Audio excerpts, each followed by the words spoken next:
एक बार की बात है, अर्जुन भगवान श्री कृष्ण के समीप आकर कहा कि वो दुविधा में है और इसका जवाब वो श्री कृष्ण से चाहते हैं।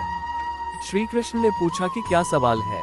अर्जुन ने कहा, मुझे ये जानना है कि अच्छे लोगों के साथ हमेशा बुरा ही क्यों होता है, वहीं बुरे लोग खुशहाल दिखते हैं। अर्जुन के मुंह से ऐसी बातें सुनकर श्री कृष्ण मुस्कुराए और कहा, मनुष्य जैसा सोचता है और महसूस करता है वैसा कुछ नहीं होता है, बल्कि अज्ञानता की वजह से वो सच्चाई नहीं समझ पाता है। अर्जुन उनकी ये बात समझ नहीं पाए। इसके बाद श्री कृष्ण ने क्या कहा वो जानते हैं। श्री कृष्ण ने अर्जुन से कहा, पार्थ, मैं तुम्हें एक कथा सुनाता हूँ, उसे सुनकर तुम समझ जाओगे कि हर प्राणी को उसके कर्म के हिसाब से ही फल मिलता है। प्रकृति हर किसी को अपनी राह चुनने का मौका देती है। अब वो मनुष्य की इच्छा पर निर्भर करता है कि उसे धर्म की राह चुननी है या अधर्म की। कथा शुरू करते हुए श्री कृष्ण ने कहा, एक नगर में दो पुरुष रहा करते थे। एक पुरुष व्यापारी था जिसके जीवन में धर्म की बहुत महत्ता थी। वो पूजा पाठ में यकीन रखता था। वो हर रोज मंदिर जाता था और दान धर्म भी करता था और हर रोज भगवान की पूजा करता था। वहीं दूसरा पुरुष बिल्कुल विपरीत था। वो हर रोज मंदिर तो जाता था लेकिन पूजा करने नहीं, बल्कि मंदिर के बाहर से जूते चप्पल चुराने। उसे दान और धर्म से कोई लेना देना नहीं था। समय बीतता गया और एक दिन बहुत जोर की बारिश हो रही थी। इस वजह से मंदिर में पुजारी के अलावा कोई नहीं था। ये बात जब दूसरे पुरुष को पता चली तो उसने कहा कि ये सही मौका है मंदिर का धन चुराने का। पंडित से नजर बचाकर उसने मंदिर का सारा धन चुरा लिया। उसी समय धर्म कर्म में विश्वास रखने वाला व्यक्ति भी मंदिर पहुंचा। दुर्भाग्य से मंदिर के पुजारी ने उसे ही चोर समझ लिया और चिल्लाने लगे। वहां लोग एकत्र हो गए और उसे बहुत मारा। किसी तरह वो बचते बचाते वहां से निकला तो दुर्भाग्य ने उसका साथ वहां भी नहीं छोड़ा। मंदिर के बाहर वो एक गाड़ी से टकरा गया और घायल हो गया।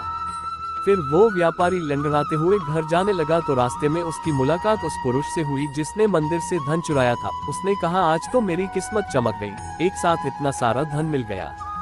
ये सब देखकर उसे बहुत बुरा लगा और उसने अपने घर से भगवान की सारी तस्वीरें निकाल दी। कुछ सालों बाद दोनों की पुरुषों की मृत्यु हो गई। मरने के बाद जब दोनों यमराज की सभा में पहुंचे और भले पुरुष ने दूसरे व्यक्ति को देखा तो उसे बहुत गुस्सा आया। उसने क्रोधित होकर यमराज से पूछ ही लिया, मैं तो हमेशा अच्छे कर्म करता था, दान में विश्वास रखता था, उसके बदले जीवन भर मुझे अपमान और दर्द ही मिला और इस व्यक्ति को नोटों से भरी पोटली, आखिर ऐसा भेदभाव क्यों? इस पर यमराज ने कहा, पुत्र, तुम गलत समझ रहे हो। जिस दिन तुम्हारी गाड़ी से टक्कर हुई थी वो दिन तुम्हारे जीवन का आखिरी दिन था, परंतु तुम्हारे अच्छे कर्मों की वजह से तुम्हारी मौत सिर्फ एक छोटी सी चोट में बदल गई। तुम इस दुष्ट व्यक्ति के बारे में जानना चाहते हो। दरअसल इसके भाग्य में राजयोग था, मगर इसके कुकर्मों और अधर्म की वजह से वो सिर्फ एक छोटी सी धन की पोटली में बदल गया। कथा सुनाने के बाद श्री कृष्ण अर्जुन से कहते हैं, पार्थ, क्या अब तुम्हें तुम्हारे सवाल का जवाब मिल गया? ऐसा सोचना कि भगवान तुम्हारे कर्मों को नजरअंदाज कर रहे हैं, ये बिल्कुल भी सत्य नहीं है। भगवान हमें कब क्या किस रूप में दे रहा है मनुष्य को समझ में नहीं आता है, मगर आप अच्छे कर्म करते रहें तो भगवान की कृपा हमेशा बनी रहती है। इसलिए अपने अच्छे कर्मों को बदलना नहीं चाहिए, क्योंकि उसका फल हमें इसी जीवन में मिलता है। इसलिए मनुष्य का फर्ज है कि वो हमेशा अच्छे कर्म करते रहें, क्योंकि श्री कृष्ण ने गीता में भी बताया है कि किसी के द्वारा किया गया कर्म बेकार नहीं जाता है, चाहे वो अच्छा हो या बुरा।